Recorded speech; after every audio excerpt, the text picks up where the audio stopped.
Bayangkan, seorang anak kecil berdiri di hadapan khalifah. Bukan untuk meminta, bukan untuk memuji, tapi untuk menegurnya. Dan yang mengejutkan, sang khalifah diam. Di zaman ketika satu kalimat penguasa bisa menentukan hidup dan mati, ada seorang anak yang berbicara tanpa takut. Dan ada seorang khalifah yang memilih tidak membela dirinya. Kisah ini terjadi di masa salah satu khalifah kaum muslimin, seorang pemimpin besar, disegani pasukan, ditakuti musuh, dan dihormati rakyat. Suatu hari khalifah itu berjalan di tengah kota.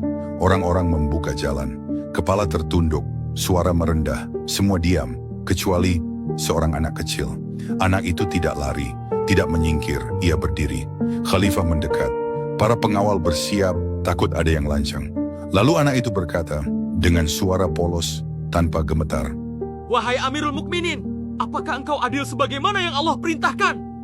Tiga suasana membeku. Itu bukan pertanyaan ringan, itu pertanyaan hisab. Semua mata tertuju pada khalifah. Satu isyarat saja, anak itu bisa ditegur. Satu kata saja, ia bisa dibungkam. Tapi yang terjadi, khalifah itu diam. Ia menunduk, bukan karena kalah, bukan karena bingung, tapi karena ia sadar, yang berbicara bukan sekadar anak kecil, melainkan kebenaran.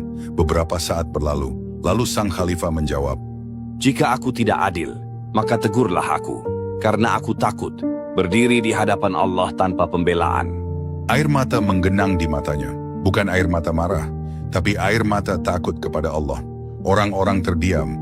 Hari itu tidak ada pidato megah, tidak ada hukuman, tidak ada kemarahan. Yang ada hanya satu pelajaran besar.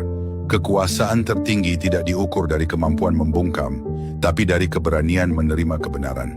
Anak kecil itu pulang, tanpa hadiah, tanpa pujian, tapi ia telah mengajarkan umat ini apa arti amar ma'ruf yang sejati.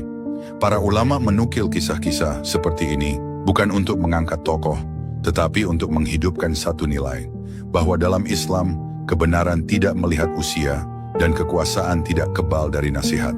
Seorang anak bisa benar, seorang khalifah bisa salah, dan kemuliaan terletak pada siapa yang mau tunduk kepada Allah. Hari ini, banyak orang ingin didengar saat berkuasa, tapi sedikit yang siap ditegur saat berkuasa. Kisah ini mengajarkan kita, jika seorang khalifah bisa diam demi kebenaran, maka siapa kita hingga sulit menerima nasihat. Karena kelak, bukan jabatan yang ditanya, bukan usia yang dihitung, yang ditanya hanya satu. Apakah engkau tunduk pada kebenaran atau membungkamnya?